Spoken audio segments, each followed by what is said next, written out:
ሰላም ጤና ይስጥልን በመላው ዓለም የምትገኙ የተወደዳችሁ የሮሃ ቲቪ ተከታታዮች የጥር 2 2018 ዓ.ም የምሽት ዜናዎችን ይዘንላችሁ ቀርበናል። የፋኖ ጦር በላስታ ወሳኝ ድል ሲያስመዘግብ ነጻ በወጡ አካባቢዎች ህዝባዊ ውይይቶች ቀጥለዋል። የግንባር መረጃዎችን አካተናል። ከቀጠናው የጸረ ብልጽግና ኃይሎች ጋር በመቀናጀት የህዝባችንንና የሀገራችንን ጥቅም ለሚያስከብር ትብብር ሁሌም ዝግጁ ነን ሲል አፋብሃ ቴዎድሮስ እዝ መግለጫ ሰጥቷል። በአርበኛ ዘመነ ካሴ የሚመራው ቴዎድሮስ እዝ ስለ ትግሉ ወቅታዊ ሁኔታ ማብራሪያ ሰጥቷል። ዛሬ እና አብይ አህመድ ያስጀመሩትን የአየር ማረፊያ ግንባታ አርሶ አደሮችን ያፈናቀለ ግፍ ነው ሲል ኦፌኮ ተቃውሞ አሰምቷል። የሶሪያ ጦር ታጣቂዎችን ከአሌፖ ከተማ አስወጥቻለሁ ቢልም የኩርድ ተዋጊዎችን ውጊያው መቀጠሉን ገልጸዋል። በኢራን ተቃውሞ ሆስፒታሎች ቁስለኛ መቀበል ከአቅማቸው በላይ መሆኑ ሲዘገብ አሜሪካ ደግሞ ጀግና ኢራናውያንን እደግፋለሁ ብላለች። ውድ አድማጭ ተመልካቾቻችን አብራችሁን ልትቆዩ ከፈቀዳችሁ እነዚህ መረጃዎች በዝርዝር የምናሰማችሁ ይሆናል። የሮሃ ቲቪ ወቅታዊና ሀቀኛ መረጃዎች እንዲደርሷችሁ ቻናሉን ሰብስክራይብ፣ ላይክ እና ሼር በማድረግ አሁኑኑ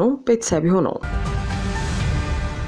የፋኖ ጦር በላስታ ወሳኝ ድል ሲያስመዘግብ ነጻ በወጡ አካባቢዎች ህዝባዊ ውይይቶች ቀጥለዋል። የአማራ ፋኖ ብሔራዊ ኃይል ምስራቅ አማራ ቀጠና ሚኒሊክ እዝ የላስታ ጀነራል አሳምነው ጽጌ ኮር ክንፍ የሆነው ማረጉ ተማረ ክፍለ ጦር ቃኞች በላስታ ወረዳ ከብልባላ እስከ ይምርሃን ቀጠና ባደረጉት እልህ አስጨራሽ ትንቅንቅ የብልጽግናን የዙፋን ወንበር ለማስጠበቅ እየተፍጨረጨረ የሚገኘውን ሰራዊት በመቅጣት ወደ መጣበት እንዲመለስ አድርገውታል። መነሻውን ብልባላ ከተማ ያደረገው የብልጽግና ስርዓት አስጠባቂ ሰራዊት በሶስት አቅጣጫ ማለትም በዞራ በአርባቱ እንስሳና በአሙራ በር እንቅስቃሴ ያደረገ ቢሆንም እቅዱ ከሽፎበታል። የማረጉ ተማረ ክፍለ ጦር ቃኞች ባደረጉት ትንቅንቅ ትናንት ጥር 1 2018 ዓ.ም ከማለዳው 12 ሰዓት ጀምሮ በተካሄደ የተጠና ኦፕሬሽን 25 የብልጽግና ተዋጊ ኃይል ሲደመሰስ 13ቱን የቆሰሉ ሲሆን 5 ጥቁር ክላሽ 1200 የክላሽ ተተኳሽ በመማረክ በጠላት ላይ ታላቅ ጀብዱ ፈጽሟል ሲል እዙ አስታውቋል። በዚያው በምስራቅ አማራ ቀጠና ነጻ በወጡ ቀጠናዎች ህዝባዊ ውይይቶች እንደቀጠሉ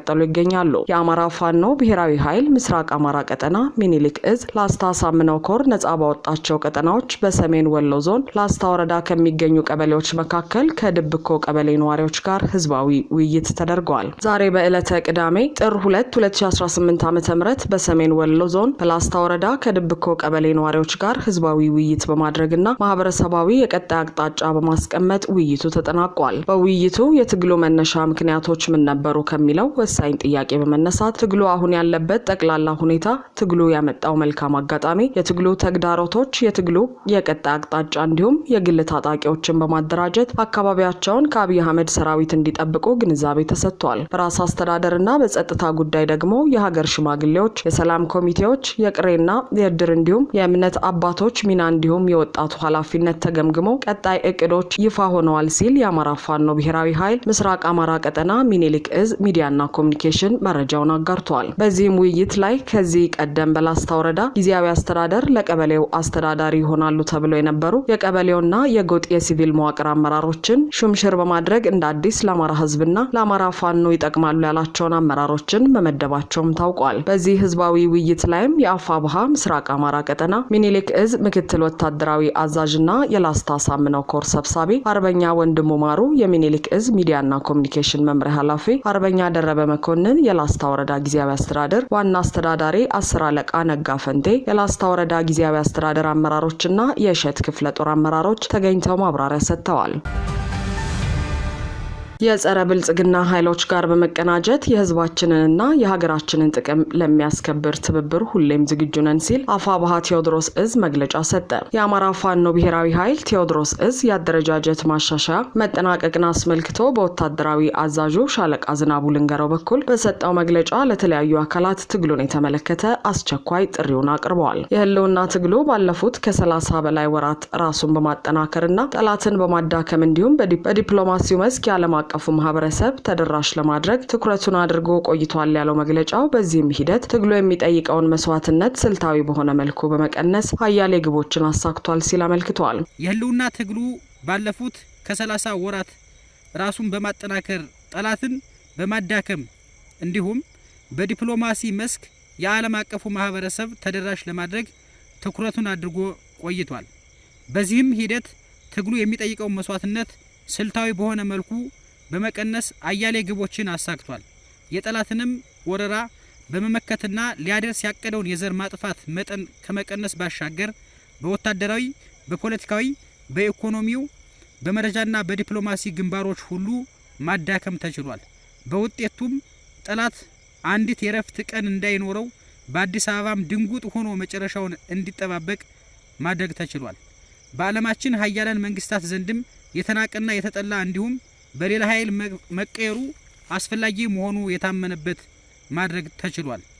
ይህንን ሁኔታ ለብዙ ወራት የገመገመውና በተግባርም በጥናትም ያረጋገጠው ቴዎድሮስ ዕዝ ስትራቴጂክ ሰነዶችን አዘጋጅቶ በ2017 ዓመተ ምህረት የክረምት ወራት ከአባልና አመራሩ እንዲሁም ከህዝቡና ደጋፊዎቻችን ጋር የሁኔታ ትንተናና ቀጣይ አቅጣጫ ላይ መግባባት በመፍጠር ህዝባዊ ትግሉን ወደ ላቀ ድርጅታዊ ቁመና የሚያሸጋግርና ለህዝቡ ሁነኛ ዋስትና ለሀገራችንም ተአማኒ የቀጣይ ስርዓት ኃይል መሆናችንን የሚያረጋግጥ መዋቅራዊ ማሻሻያ ተቋማዊና ስልታዊ በሆነ መልኩ ታቅዶ ተከናውኗል። የቴዎድሮስ ዕዝ ኃይል ከአካል እስከ ዕዝ እንደገና በመዋቅራዊ ማሻሻያ በ05 ኮር በ15 እግረኛ ክፍለ ጦር በ01 ኮማንዶ ክፍለ ጦርና ሻለቆች የተደራጀ ሲሆን በሂደቱም የህዝብ አስተዳደርንና የኃይላችንን ኃላፊነትና ግንኙነት በግልጽ በመለየት የጊዜያዊ መንግስት አስተዳደር ማደራጀት ተችሏል ሲል መግለጫው ጠቅሷል። የቴዎድሮስ ዕዝ ኃይል ከአካል እስከ ዕዝ እንደገና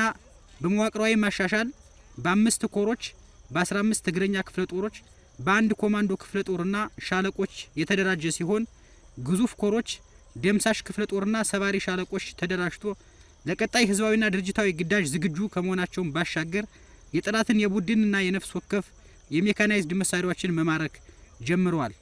በሂደቱም የህዝብ አስተዳደርና የኃይላችን ኃላፊነትና ግንኙነት በግልጽ በመለየት የጊዜያዊ መንግስት አስተዳደር ማደራጀት ተችሏል። ዕዙ መዋቅራዊ ማሻሻያውን በጥናቱ መሰረት በአብይ ኮሚቴ የተመራ ሲሆን የስራ አስፈጻሚ ኮሚቴው የውሳኔ ሰጪነት ሚናውን በየሰዓቱ ያረጋገጠበት ውጤታማ ድርጅታዊ ስምሪት ሆኖ ተመዝግቧል። በዚህም በየኮር ስምሪት ቀጠናው መልሶ ማደራጀቱን የመራችሁ ልኡካንና መላው የድርጅታችን በየደረጃው ያላችሁ አመራሮችና አባላት ላሳያችሁት ቁርጠኛ ርብርብ የአደረጃጀት ማሻሻያው መሪ አብይ ኮሚቴ ከፍተኛ አድናቆትና ምስጋና ያቀርባል። ወታደራዊ አዛዡ በዚሁ መግለጫ ላይ ለዕዙ አባላትና አመራሮች ባቀረበው ጥሪ ጓዶች ሆይ ከከፈልነው የእስከዛሬ መስዋዕትነት የከፋ ሊገጥመን አይችልምና የምንከፍለውን ክቡር መስዋዕትነት ከህዝባዊ አደጋውና ተስፋችን አንጻር በመመዘን ከነበረን የበለጠ መበርታትና መጽናት ይገባናል ያለ ሲሆን ለቀጣዩ ግዙፍ ህዝባዊና ሀገራዊ ግዳጅ ሁሌም የወትሮ ዝግጁነታችንን እንድናረጋግጥ ሲል አሳስቧል። የበላይ መዋቅሩ ፍተሻና ማሻሻያም የሚቀጥልና የምዕራፉ ዋነኛና ተጨማሪ ተግባራችን ነው ሲልም አክሏል። መግለጫው በቅርብም በሩቅም የምትገኙ ውድ ደጋፊዎቻችን እንዲሁም ለጸረ ብልጽግና ትግሉ ማህበረሰብም ጥሪውን አስተላልፈዋል። በቅርብም በሩቅም የምትገኙ ውድ ደጋፊዎቻችን የእስከዛሬው ልዩ ልዩ ድጋፋችሁ መሬት ላይ ያለንን ቁመና በማጎልበት አፈጻጸማችንን አሻሽሏል፣ የጠላት አቅምን አዳክሟል፣ በዓለም አቀፉ ማህበረሰብ ዘንድ ተሰሚነትን በማሻሻል ላይ ይገኛል። ለዚህም ከፍተኛ አድናቆትና ምስጋና እናቀርባለን። እንደሚታወቀው ከትግሉ የዓላማ ክብደትና የጠላት አረመኔነት አንጻር ይህ አማራዊ ተጋድሎ ሰፊ ሰብአዊ ርብርብ ይጠይቃል። በመሆኑም ከትናንቱ ይልቅ ዛሬና ነገ ህዝባችንን ያስቀደመ ታጋይ ሰራዊትና አታጋይ ድርጅትን የበለጠ ለማጠናከርና ለመደገፍ እረፍት አልባ ሆኖ በትጋትና በጽናት መስራትን ይጠይቃል። ህይወቱን ያለሰስት ለህዝባችን መድኃኒት የሞት ከለላ ለሆነው አዳኝ አማራዊ ሰራዊታችን ሁሉም ከጎኑ ተቆሙ ዘንድ አደራ ማለት እንፈልጋለን። በብርቱ እየተፈተነ በጽናት ከሚዋደቀው ሰራዊታችን ይልቅ በማይረባ ስብሰባ ድጋፋችሁን ማስተጓጎል እንደማይገባችሁና በጽናት ከጎናችን እንድትቆሙ እናሳስባለን። ሶስተኛ ለጸረ ብልጽግና ትግሉ ማህበረሰብ ኢትዮጵያ ሀገራችንና አጎራባቾቿ ሁሉ እየተተራመሱ ወደ ከፋ እልቂት እየገሰገሱ በሚገኙበት በዚህ አደገኛ ወቅት አተራማሹና የእጃዙር ጦርነት ተላላኪው አረመኔው የብልጽግና አገዛዝ የሚታገለው ማህበረሰብ መበራከቱ ለሀገራችንም ሆነ ለቀጠናው ተስፋን አጭሯል። የነበረው ተናጠላዊ ጥረት ለጠላት ምቹ አጋጣሚ እንደሆነለት ሁሉ የተጀማመሩ መቀራረቦች ጠላትን ሲያስበረግጉት በአደባባይ ተመልክተናል።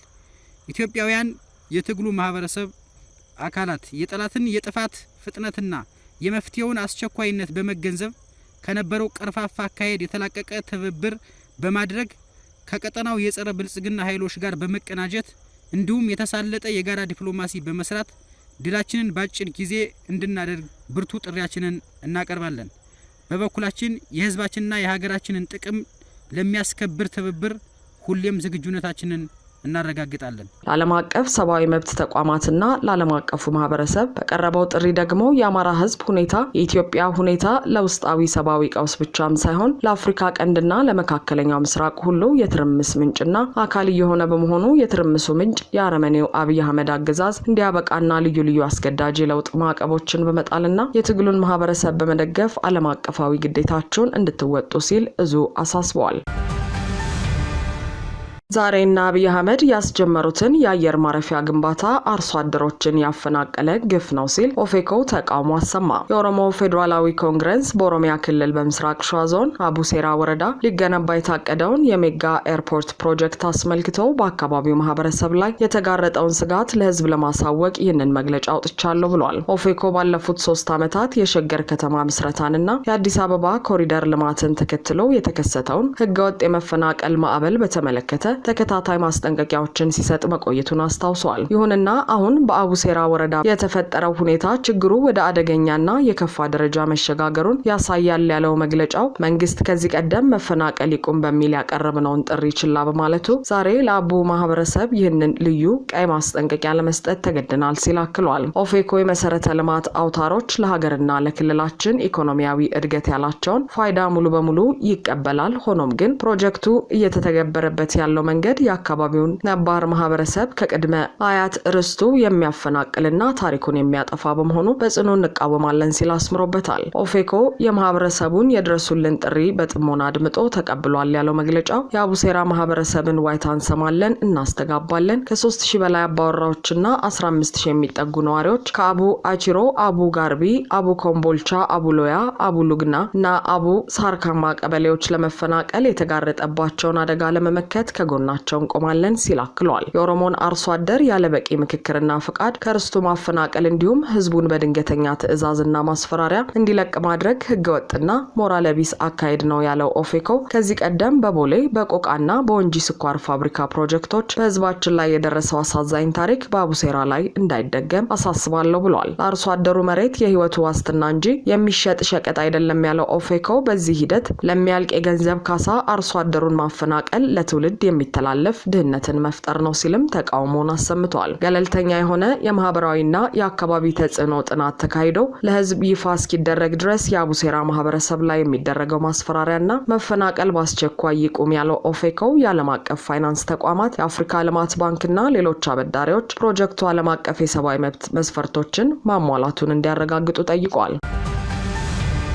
በኢራን ተቃውሞ ሆስፒታሎች ቁስለኛ መቀበል ከአቅማቸው በላይ መሆኑ ሲዘገብ አሜሪካ ደግሞ ጀግና ኢራናውያንን እደግፋለሁ አለች። ሁለተኛ ሳምንቱን በያዘው የኢራን ተቃውሞና የሀገሪቱ ባለስልጣናት የተቀናጀ ማስጠንቀቂያ ለተቃዋሚዎች እያወጡ ባለበት ሰዓት በሁለት ሆስፒታል የሚያገለግሉ የጤና ባለሙያዎች በቁስለኞች ሆስፒታሎች መጨናነቃቸውን ተናግረዋል። አንድ ሐኪም በቴህራን የሚገኝ የአይን ሆስፒታል ወደ ቀውስ መግባቱን ሲናገሩ፣ በሌላ ሆስፒታል የሚሰሩ የጤና ባለሙያ ደግሞ የታካሚዎችን ፍሰት ለማስተናገድ በቂ የቀዶ ሕክምና ባለሙያዎች እንደሌላቸው ገልጸዋል። አርብ ዕለት ፕሬዚዳንት ዶናልድ ትራምፕ ኢራን ትልቅ ችግር ውስጥ እንደገባችና ተኩስ መተኮስ እንዳትጀምሩ ምክንያቱም እኛም መተኮስ ስለምንጀምር በማለት አስጠንቅቀዋል። ኢራን ለመንግስታቱ ድርጅት ባስገባችው ደብዳቤ አሜሪካ ተቃዋሚዎችን ወደ ኃይለኛ የአመጽ ድርጊትና ሰፊ ውድመት በመምራት ወቅሳለች። ይህ በእንዲህ እንዳለ ዓለም አቀፍ መሪዎች በሰላማዊ መንገድ ተቃውሞን የማሰማት መብት እንዲከበር ጠይቀዋል። በኢራን ጸረ መንግስት ተቃውሞ በበርካታ ከተሞች የተካሄደ ሲሆን ቢያንስ 50 ተቃዋሚዎችና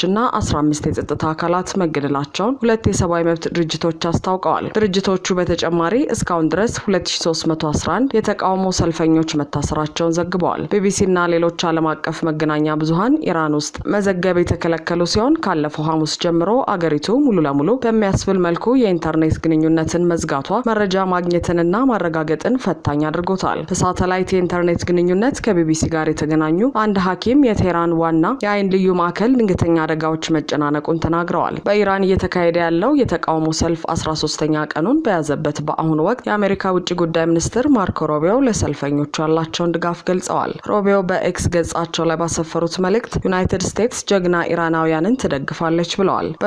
ከኑሮ ውድነት ጋር በተያያዘ የተቀሰቀሰው የኢራን ህዝባዊ አመጽ በተለያዩ ከተሞች የተስፋፋ ነው መባሉ ለኢራን ስጋት፣ ለአሜሪካና እስራኤል ሰርግና ምላሽ ሆኗል። ሰልፈኞቹ አገሪቱን እያስተዳደረ የሚገኘው የእስላማዊ ሪፐብሊክ መንግስት ከስልጣን እንዲወርድ እየጠየቁ መሆናቸው ለአያቶላህ አልሃሚኒ ድንጋጤን አስከትሏል። ተቃዋሚ ሰልፈኞች የሚገደሉ ከሆነ አሜሪካ ጥቃት እንደምትፈጽምም የአሜሪካ ውጭ ጉዳይ ሚኒስትሩ አስጠንቅቀዋል። የኢራን የበላይ መሪ አያቶላህ አልሃሚኒ በበኩላቸው የጸረ መንግስት ተቃዋሚዎችን የአሜሪካን ፕሬዝዳንት ለማስደሰት እየጣሩ ያሉ ችግር ፈጣሪዎች ናቸው ብለዋል።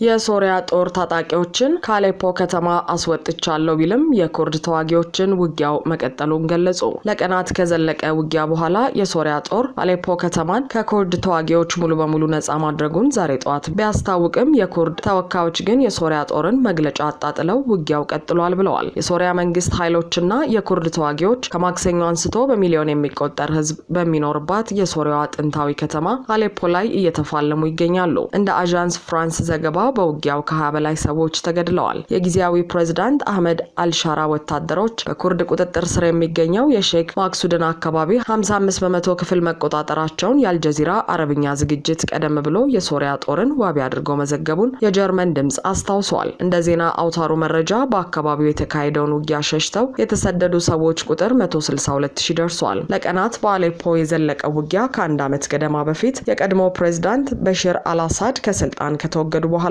ከባድ ነው ተብሏል። በከተማዋ ለ40 አጥቢያ ለተወሰኑ ሰዓታት የተኩስ አቁም ተግባራዊ ሆኖ ነበርም ተብሏል። እንደ ሀገሪቱ መንግስት ገለጻ ይህ የሆነው የኩርድ ተዋጊዎች በሚሊዮን የሚቆጠር ህዝብ የሚኖርባትን ከተማ አሌፖ በፈቃደኝነት ለቀው እንዲወጡ እድል ለመስጠት ነው ቢባልም የኩርድ ተወካዮች ለመልቀቅ ምንም አይነት ፍላጎት እንደሌላቸው አጽንኦት ሰጥተዋል። የሰሜን ምስራቅ ሶሪያ አብዛኛው ክፍል አሁንም በኩርድ መከላከያ ኃይል በምህጻሩ ኤስዲኤፍ ተዋጊዎች ቁጥጥር ስር ይገኛል ሲል ዘገባው አመልክቷል።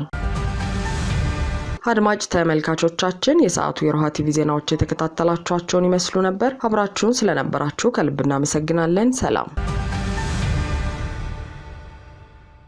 ሰላም ጤና ይስጥልን። በመላው ዓለም የምትገኙ የተወደዳችሁ የሮሃ ቲቪ ተከታታዮች የህዳር 9 2017 ዓ.ም